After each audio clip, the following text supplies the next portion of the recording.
Alright guys, back with you.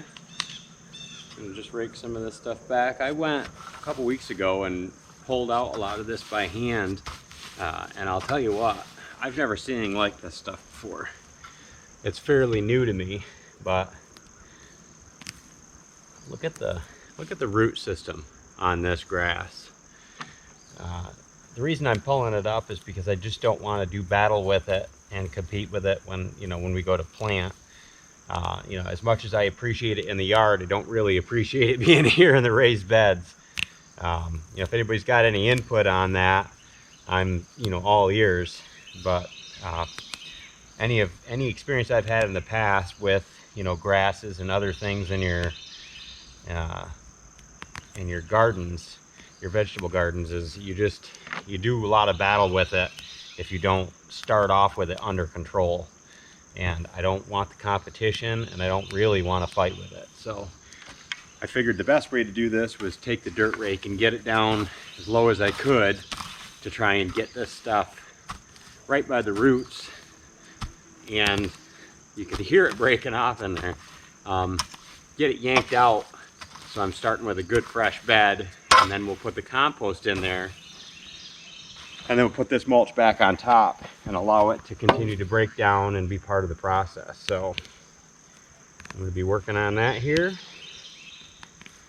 for the next probably hour and a half. Get this bed cleaned out as much as possible and get it prepped and ready for a cool weather planting. And I think we decided on some spinaches and some lettuce. There's a couple other things that grow pretty well here in the fall and basically the winter, your cool weather crops, they call them. So like I said, we got a lot to learn. I started a couple of different books that we got from the library and determined that there was so much good content in there, we actually went ahead and ordered them. So we would have them because it's everything from your zones to planting, different times of year, what grows well in this area, which is really, pretty much the Piedmont, like a mountain region is what they consider it.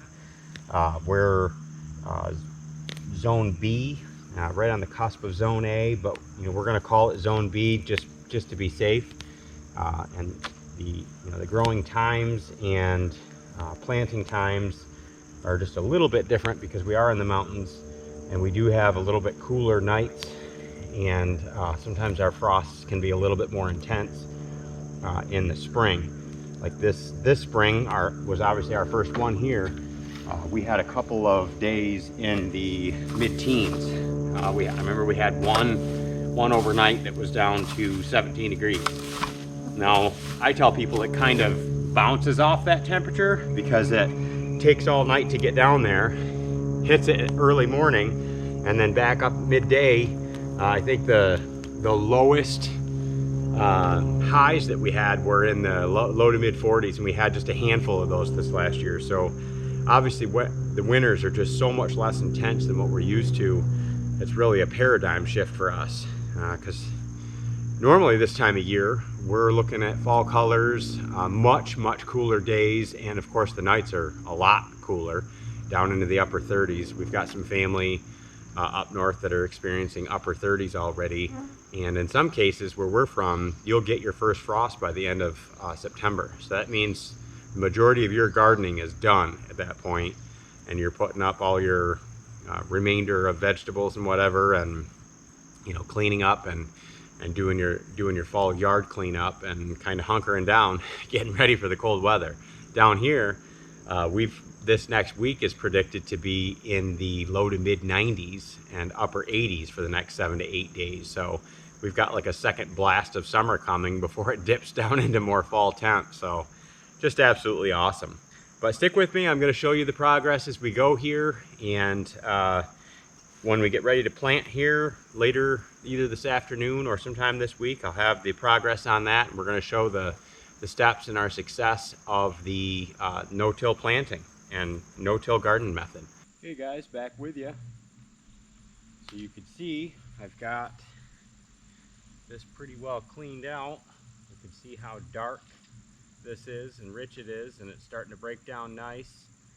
There's still quite a bit of woody chunks left in it, so like I said, we're gonna keep it raked back. We're gonna put some of this more finished compost in, kind of layer it up, and I really want to build it up so I've got a good 8 to 10 inches of medium to plant in, and that should give me the nutrients that I'm looking for and the workability for the plants. I know that some of the plants that we've had grow as volunteers in the compost pile, and some of the other stuff we've had take off has done really well in the soil just because it's so loose. It's just making the nutrients available to the plant is what's important. So I've done about half of this bed, which took me an hour, hour and a half by hand with the dirt rake and, you know, just pulling these out by hand. Because again, you can see how long these roots are and how deeply embedded they are, so it's quite a process. We're going to get this mulch and compost mixed in together, and then we'll be able to plant later on this afternoon.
Cam here, and we can walk over and check out that rest of that compost pile together. But you can see how small the particles are and broken down it is. So like I said, I think this is going to be a pretty good medium to grow in. We just got to make sure that the plants can take up those nutrients.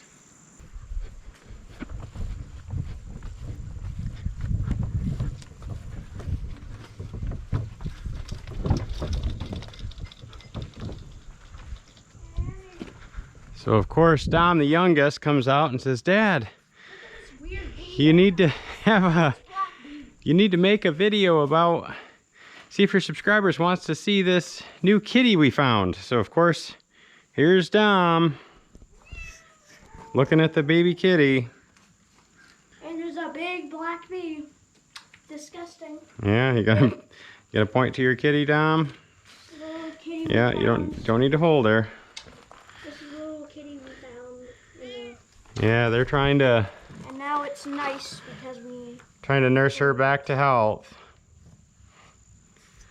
She showed up out of the blue, which is, you know, pretty typical when you live in the country. There's lots of people that just think that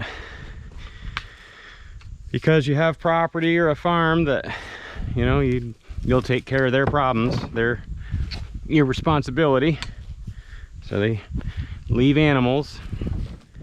It's not our first one. Our other 3 cats came to us that way up in New York.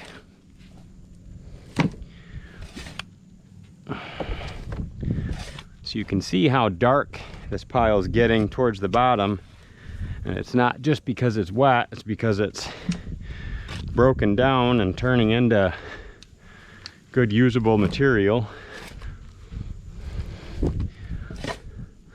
So I'm rapidly getting to the point where this is going to have to be scaled, because I've got a couple other piles going, and I'm starting to source more material.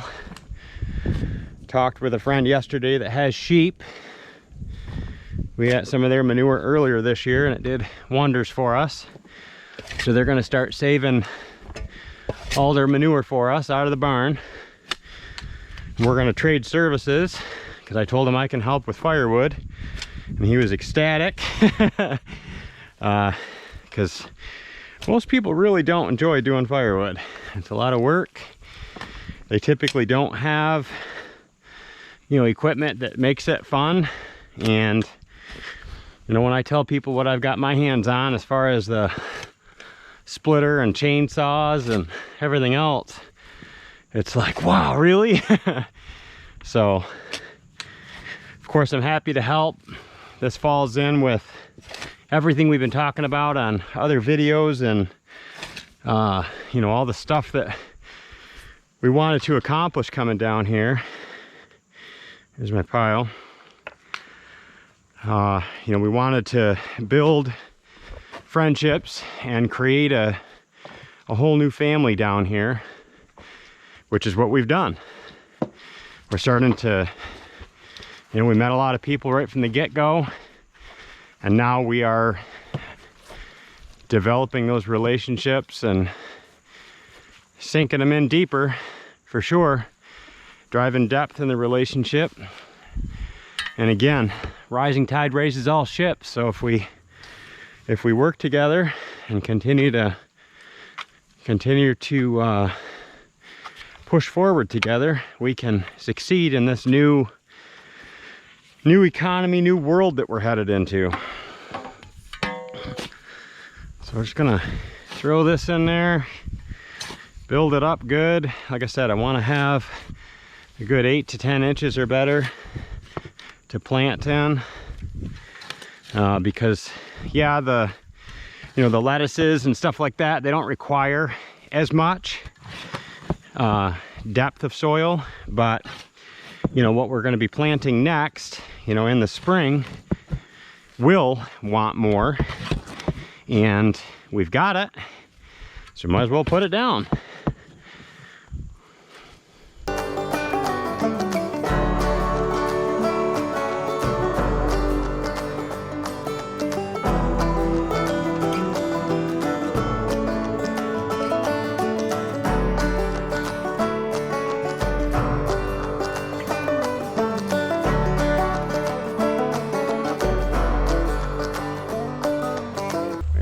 Welcome back.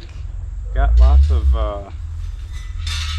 compost in there, and you know, more mulch, of course, built up.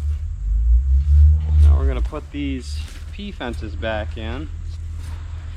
As I talked with Kylie, and she said, you know what, let's try our hand at peas again. I think this spring when we put them in, they were too late. So it got too hot too early, and at this point it looks like we're going to see pretty warm temperatures for another about a week or so, and then it really starts to go the other way, where it's, you know, the highs are going to be just in the upper 70s and lows down in the 50s at night. So I'm going to put in some peas here on both sides of the fence. I've got some lettuce we're going to try, some Brussels sprouts, and some carrots. Might put in a little bit of kale as well. So just pull this back, sprinkle in some peas as we go down through here. And, you know, we had a pretty good start with them this year. It's just that, like I said, I think we put them in and it was too warm, too quick, because we put them in kind of late, and it also may have been kind of dry.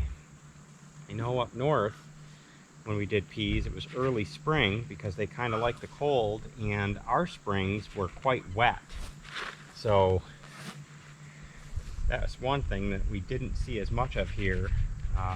We had some rain, but not, it got summer here pretty quick. So just put some of these guys in here, and a lot of this is just because they're going to go bad if we don't use them up. So I don't really want to just waste them. So we'll put them in and see if we can get something out of them. I'm not going to chew up, you know, a ton of real estate with them because it took me so long just to get this part of the beds prepped. But I think with all this mulch and compost in here, well, our results will be a little different.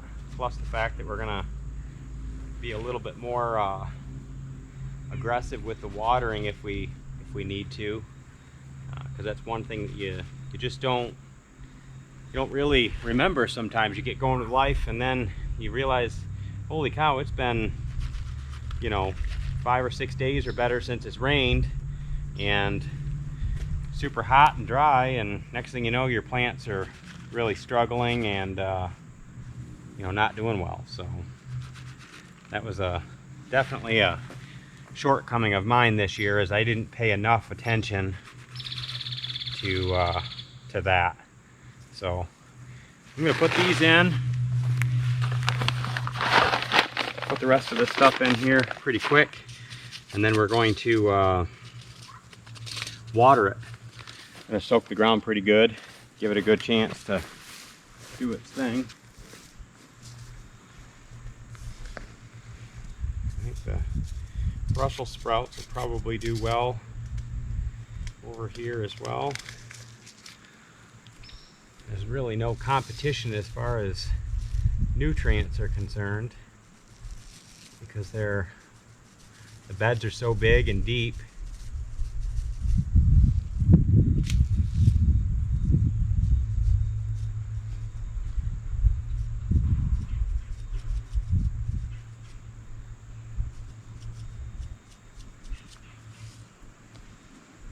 What a beautiful day. It's just sunny and absolutely gorgeous here. It's about 82, 83 degrees right now. It's just hard to top for a quote-unquote fall day. Alright, so we got some of those in. Do some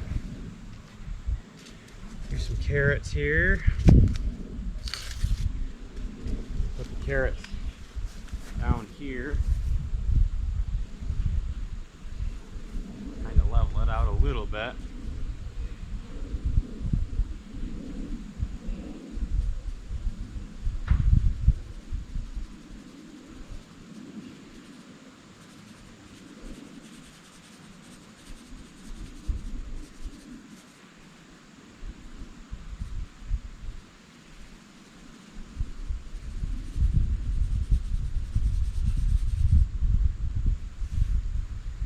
Do just kind of a light topping on these. I think last time there might have been too much. We didn't get a very good yield. And the other thing is we didn't thin them either. So that was definitely an error on my part. Alright, about half of that pack there. We're going to direct some lettuce, some butter crunch. See how this goes this year. Same thing, we've got a pretty woody mix here, but with the greens that we added, I think we'll have pretty good results, because there should be good nitrogen in this soil. I haven't had it tested, but I might do that over the course of the winter, especially if I don't get any results this go round, just to make sure that the nutrients are available to the plants. So now we've got our carrots, lettuce, peas, and carrots, lettuce, peas, and Brussels sprouts planted. I'm going to get these stapled up and kind of labeled. I'm going to keep you guys abreast on our progress and how we're doing with our cool season planting. Stay tuned. We're going to be doing some follow-up on the tea plants and how well they're doing, and then we're going to be doing some fall mulching and prep them for the overwintering, essentially. And then not too distant future, we're going to be doing another follow-up on the bees as well, show you our progress with them, and basically just getting them kind of ready for winter. We're not going to do a lot for them because we're not drawing off any honey this year. We're going to let them keep everything that they made, and then in the spring we'll do an early draw so that we can start that process over again and hopefully be able to add more boxes and add more height and give them the chance to build up. And then we might add some more hives as well. we'll see how everything goes over the course of the winter. So I appreciate you guys stopping by. Like, share, subscribe, help us grow.